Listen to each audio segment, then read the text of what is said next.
ஜல்லிக்கட்டுங்கிறது பேரே கிடையாது. அது பேர் ஏறு தழுவுதல். ஏறு அப்படின்னா மாடு, தழுவுதல்னா கட்டி பிடித்தல்.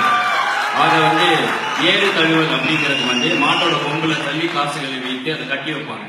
யார் அந்த மாட்டை அடக்குறதுனா மாட்டை அப்படி மேலே ஏறி மிதிச்சு கொள்வது கிடையாது. அந்த திமிழ்ல பிடிச்சு கொஞ்ச தூரம் ஒரு 50 அடி டிராவல் ஆகி அதை விட்டு இறங்கினா மாட்டை அடக்கலாம் முடியாது. அந்த காலத்துல படத்துல காட்டுற மாதிரி மாடு ஆப்போசிட்ல போய் நின்று இன்னொரு பசுமாடை கூப்பிட்டு வந்து அந்த மாதிரி அடக்க முடியாது. கொம்பு பிடிச்சி கீழே உட்கார வச்சு அடக்க முடியாது.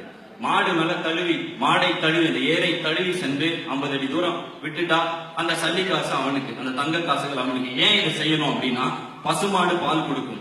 மாடு தெய்வம் அப்படிங்கிறாங்க. ஏன்னா பசுமாடு பால் கொடுக்கும். அந்த பசுமாடு பிறக்கணும்னா ஒரு காளை மாடு வேணும் இல்லையா? ஒரு காலத்துல ஏன் இன்னைக்கு ஜல்லிக்கட்டு அவசியம் சொல்றேன், ஒரு காலத்துல மாடை வச்சுதான் உழுதுட்டு இருந்தோம். சோ காளை மாடு வாழ்ந்துட்டு இருந்துச்சு, பசுமாடு இருந்துச்சு. இப்ப டிராக்டர்லாம் வந்ததுக்கு அப்புறம் காளை மாட்டுக்கு வேலை இல்லை. பாதி மாடு ஏற்கனவே அடிமாட்டுக்கு போய் ஃபாரின் பீஃப் எக்ஸ்போர்ட் ஆயிடுச்சு. மீதி இருக்கிற ஒரு காளமாட்டை வளர்க்கணும்னா பசுமாட்டை விட அதிகமா செலவாகும். அந்த காளமாடு இன்னைக்கும் ஜல்லிக்கட்டுக்காக மட்டும்தான் வளர்க்கப்படுது. அந்த ஜல்லிக்கட்டில் மனிதர்கள் கொல்லப்படுகிறார்களே தவிர மாடு கொல்லப்படுவது இல்லை. அப்படிங்கிறது நான் உங்களுக்கு ஒரு வியூ இருக்கும். என்னோட வியூ நான் சொல்றேன். இதை ஏத்துக்கிறேன் போராடி விட்டுலாம். இதுவும் ஒரு உண்மை. அதாவது இந்த மாடுகள்லாம் இன்னைக்கு காளமாடுலாம் ஏற்கனவே இந்த ஆர்டிபிஷியல் இன்செமினேஷன் மூலமா தான் கருத்தரிப்பு செய்யப்பட்டு இன்னைக்கு பசுமாடு பிறந்துட்டு இருக்கு. இந்த ஆர்டிபிஷியல் இன்செமினேஷன் அப்படிங்கிறது ஆர்டிபிஷியல் சீமென்ஸ் இது பண்றது. ஏன்னா இன்னைக்கு காளை மாடுகளே இல்ல. 10 வருஷம் முன்னாடி மொத்தம் 9 லட்சத்தி எவ்வளவோ காளைகள் இருந்தது. இன்னைக்கு மொத்தம் 90,000 காளைகள் கூட இல்ல. அதாவது அதோட 10% தான் இருக்கு. இனியே ஒரு 5 வருஷத்துல ஜல்லிக்கட்டு தடை. அதுவும் அந்த காளைகள் எல்லாமே ஜல்லிக்கட்டு வளர்க்கப்படுற காளைகள். ஏன்னா இனிமேல் மாட்டுக்கு டிராக்டர் தான் வந்துருச்சு. இனி மாட்டுக்கு வேலை இல்லை. சோ இப்படி இருக்கிற காளைகள் மூலமா உற்பத்தி செய்யப்படுகிற பசுக்களுக்கு பயங்கரமான ஒரு ஜெனட்டிக்கல் இம்யூனிட்டி ஸ்ட்ரென்த் இருக்கும். அதனால அது கொடுக்குற பால்ல புரோட்டீன் அதிகமா இருக்கும். அந்த புரோட்டீன் உங்களுக்கு டயாபெட்டிஸ் இந்த மாதிரி பல விஷயங்களை தடுக்கும். சோ இன்னைக்கு பாத்தீங்கன்னா நம்ம தமிழ்நாட்டு மாடு, பிரேசில் ஒரு மாடு $பல மில்லியன் விலை போயிருக்குன்னு நீங்க பேப்பர்ல படிச்சிருக்கலாம். சோ ஜல்லிக்கட்டு அப்படிங்கிறது ட்ரெடிஷனை தாண்டி இந்த மாதிரி ஒரு விஷயம். அதாவது ஒரே ஒரு சொல்றேன், கல் தோன்றி மண் தோன்றா காலத்தை முன் தோன்றிய மூத்த குடி நம் தமிழ் குடி.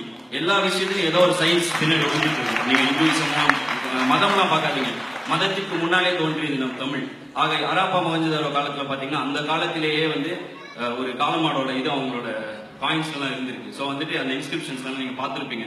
ஆக மாடு அப்படிங்கிற ஒரு விஷயத்த மனிதன் தன் வாழ்க்கையில் ஒரு பகுதியாக வளர்த்திருக்கான். இன்னைக்கும் மதுரைக்கு போய் பாருங்க. மாட்டுக்கு நாங்க போய் பார்த்துட்டு வந்தோம் ஜல்லிக்கட்டு பத்தி தெரிஞ்சுக்கிறதுக்கு. நடு வீட்டுல ஒரு சமாதி கட்டி வச்சிருக்காங்க. என்னன்னு கேட்டா என் தம்பி ஐயனார் படுத்திருக்கான் அப்படிங்கிறாரு. என்னன்னு பார்த்தா அவர் வளர்த்த மாடு 13 வருஷம் முன்னாடி செத்தா ஒரு திருவிழா நடத்தி அந்த மாட்டை புதைக்கிறாங்க. சோ அதனால இப்படி ஒரு விஷயம் இருக்கு. பட் உங்களோட வியூ பாயிண்ட் வேற மாதிரி இருக்கலாம். பட் இந்த காளை மாடுகள் ஜல்லிக்கட்டு தடை செய்யப்பட்டால் நாளைக்கு இந்தியா ஆர்டிபிஷியல் இன்செமினேஷன் இந்த மாதிரி விஷயங்களுக்கு வெளிநாடுகளிடம் கையேந்த வேண்டியது இருக்கும். இது பின்னாடி சர்வதேச அரசியல் இருக்கு அப்படிங்கிறாங்க. அந்த அளவுக்குலாம் எனக்கு அறிவு இல்லை. பட் எனக்கு தெரிஞ்ச அறிவு வச்சு ஏதோ ஒன்று சொன்னேன். சோ இதை பத்தி நீங்க கூகுள்ல படிங்க. கூகுள்ல படிச்சாலே இது எல்லாமே இருக்கு. சோ இதை சும்மா தெரிஞ்சுக்கலாம் அப்படின்னு சொன்னேன். பட் அவங்கவுங்க வியூ கரெக்ட் தான். அவங்கவுங்க தனி மனித சுதந்திரம் மிக மிக அவசியம். அவங்கவுங்களுக்கு தோணுதை சொன்னாங்க. இதை கண்டிப்பா இத்தனை இளைஞர்கள் இருக்கீங்க. நீங்க போய் உங்க ஃப்ரெண்ட்ஸ் கிட்ட சொல்லுவீங்க, கூகுள்ல போய் படிப்பீங்க. படிச்சா அது நிறைய பேருக்கு இன்னும் போய் சேருங்கிறதுக்காக சொன்னேன். தயவு செஞ்சு பெர்ஃபார்ம் பண்ண வேண்டும், ஓவரா பேசுற இடம் அப்படின்னு நினைக்க வேண்டாம்.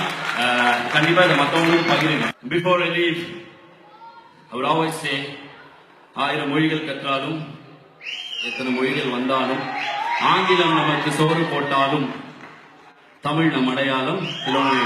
ஹிந்தி, மலையாளம், தெலுங்கு, கன்னடம், மராத்தி இந்த மாதிரி எத்தனையோ மொழிகள் அந்தந்த பகுதிகளில் இருக்கு. ஜல்லிக்கட்டு மாதிரி அதுவும் அழிந்து விடாமல் பார்த்துக் கொள்ளுங்கள். ஏனால் சோறு போடலாம், சோறு போடுற எஜமான். அதுக்கு நம்ம அம்மா விட்டு போயிட மாட்டோம். தமிழ் நம் தாய் மாதிரி. அதனால் தமிழன் என்று சொல்லடா. இங்கிலீஷ் பேசினாலும்